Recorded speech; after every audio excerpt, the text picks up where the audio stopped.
Greetings, Derek Hagan here, financial therapist and speaker. I'm going to talk to you today about something called money scripts. So welcome to another Money Health presentation. So a money script is a belief that we have that drives all of our behaviors. So what I want to iterate for you is that our beliefs about money and our financial health are related. Our beliefs shape our behaviors. They predict our behaviors. And our behaviors predict our outcomes. It's a sequential order. So if we have a belief, for example, that money will make me happy, then I might be more likely to spend. Because if I have money, in order to get that happiness, I will spend. So that's how beliefs and behaviors are intermixed. So when we think about financial behaviors, what is a financial behavior? It's anything that you do with or about or to money. So we can start with income. What are some income-based financial behaviors? Well, what kind of job do you have? What kind of profession do you work in? How are you getting your income? How do you make that income? Is it salary? Is it hourly? Is it commission-based? Some combination or something else? How often do you ask for raises? How often do you ask for promotions? Do you jump from company to company because you feel that's the only way that you can get promoted? All of those things are different behaviors that you do with your income. Now, once you have your income, you can do something with it. So you can save it, for example. So what are some saving behaviors? How much are you saving? How regularly do you save? How much do you save? How would you feel if savings dropped below a certain level? What level is it for you? Would you be a nervous wreck if you didn't have any money saved? How would it feel if you had to draw on your savings? Instead of saving, you can spend. But what are you spending on? Are you spending on just bare essentials because that's all you have? Are you spending on things that let other people know how successful you are? You live in the big house and the big fancy cars, and do you do that because you want to prove something to other people? Do you spend in a way that you think other people will value? Are you very clear about what's important to you and that's where you spend your money? How do you spend that money? Are you using cash? Do you know how much you're spending for lunch? What level of awareness do you have with your spending? Alternatively, you can give your money. How charitable are you?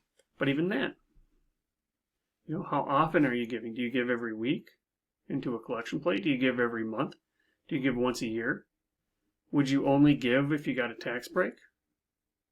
What kinds of places are you giving to? These are all different financial behaviors around giving. Are you giving maybe not even to a charity, but to family members? Are you doing this in a way that's harming that person? Are you doing this in a way that your spouse doesn't know that you're doing it? Lots of different ways that you can give money. You can invest. So any of the savings, is this going into investments? What accounts do you have? How automatic is your process? What kinds of investments do you buy? Stocks and bonds and CDs? Or do you have real estate and rental properties? How much appetite do you have for risk? When was the last time you got burned by an investment? Or do you think that will never happen to you? So these are some investing behaviors. Right? How much do you watch the financial news? How often do you go around and tinker in your accounts? And you don't need to do anything with your money, but we're all talking about money. How do you talk about money with your spouse? How do you talk about money with your friends? Do you and your friends have different levels of income or wealth? How does that work when you go out to a restaurant? Are you the one that pays? Do you expect that person to pay? Is it split equally? Do you go to a different kind of restaurant depending on who you're going with? So these are all financial behaviors, and in and of themselves, they're not good or bad. They just are. They can become problematic if they start to cause harm, either for you or somebody else.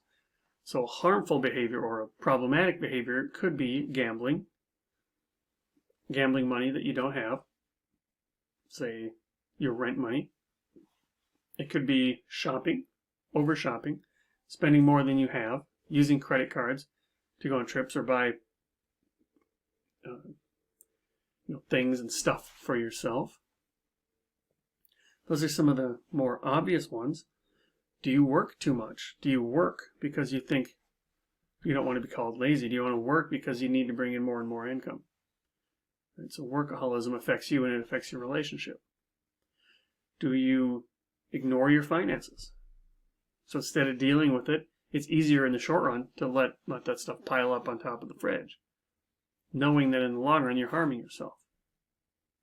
Are you giving money to children or anybody in a way that's likely to harm them? Are you making it more likely that they're going to reach out to you when they need money instead of reach out to their boss or look for a raise or look for a job? That's called financial enabling. You're creating a financial dependent if you make it such that they're dependent on you. Do you want that? Is that part of why you're doing it? There's a lot of different ways. Are you keeping money secrets? That's another one. Are you hiding spending? Are you lying about the purchase price? Are you keeping your spouse intentionally out of financial decisions? So these are that subset of behaviors that become problematic. And it's those problematic ones that we want to talk about today. Now, a money script is a belief that we have about money that drives all of our behaviors, and our behaviors then in turn drive our outcomes. But a money script, if you think of it like an actor, will read off of a script, and they don't have any input. They read the script. Or there's a computer script. It's kind of like a computer program, and it reads the line of code. It's just automatic behavior. That's kind of like a money script. Sometimes we've learned these automatically, like money doesn't grow on trees, or money should be saved and not spent, or we don't talk about money, or money is bad, or rich people are bad. These are different types of money scripts. They can be anything. Whatever belief you have, it limits your behaviors. Your behaviors can only reach out as far as your money scripts let them go. In order to liberate yourself from this, you have to revise those money scripts, which we're going to talk about. If you can get that circle bigger, now you've got more room. Your behavior is less limited. So how are money scripts developed? Well, let's talk a little bit more about a money script. So money script, again, these are lessons that we have in our heads. And we learn them in two major ways. The first one is our upbringing, our family of origin. And there's two ways within that. So this is the observation method that most of us see. Some of us get actual lessons. Those are those ones that I said before. If your family has a belief that, we don't talk about money, you're going to learn that, and it's going to be told to you. Maybe you ask, how much does Dad make? How much was that present? Shut up, we don't talk about that, is the message that you get. Right, so you're actually being told these, you should always save, that's driven into your head. Right, so sometimes we do get these direct lessons, and those direct lessons come from our parents who are passing their money scripts down to us. So they're generational. Most of the time, most of us don't get direct lessons, though. We're kind of left to our own devices, and we observe the world. That's what's happening here. This child is just kind of watching what's happening. It says, well, I guess that's how it works. I've figured it out. I've pieced it together. But if you've seen any other presentations, or if you're on the Money Health newsletter a couple of weeks ago, you would have seen an article that talked about how our experiences don't give us enough of a sample size. They don't give us the whole picture. So money scripts are contextual. That might work. Now this might be just totally wrong, what this baby is thinking. But even if it works, it's only working in this scenario, in this situation. Once this person grows up, once this person changes jobs, once this person gets married, all those contexts within which we develop these money scripts change. And oftentimes they don't work in other contexts. Now, the other main way that we develop these money scripts is through something called financial flashpoints. And a financial flashpoint is kind of like the money version of trauma. So there's something that bad happened. Now, it doesn't need to be bad, but it's just a highly emotional event. It could be a big thing, like you grew up in poverty, you had to go through a bankruptcy, there was a nasty divorce. These are big emotional events that impact us. They leave a scar there. But it doesn't need to be a big event. It could be a small event. It's the level of emotion that really matters. So if you ever were in school and got made fun of because you didn't have the correct clothes on, or you weren't wearing popular clothes, or you didn't get to go to that concert that everybody went to, and you were made fun of for it. That's a highly emotional event. It's not like a huge event. Something like that. Were you ever embarrassed? Now, come out of these events, our brain doesn't like that discomfort, so it creates this little rule that says, well, I can't go through that again. So everybody comes out of these situations differently. Two people experiencing the same exact financial flashpoint could come out in different directions. But for one example, somebody might be made fun of for wearing the wrong clothes, and from then on, went into a lot of debt to always buy designer clothes. That would be a natural money script to have written. And these don't always have to be bad events. This is a little bit misleading. This could be a good event. Let's say you were in financial, there was something devastating that happened and a family member swooped in and helped you. And that's a highly emotional event. It's not bad because you were saved.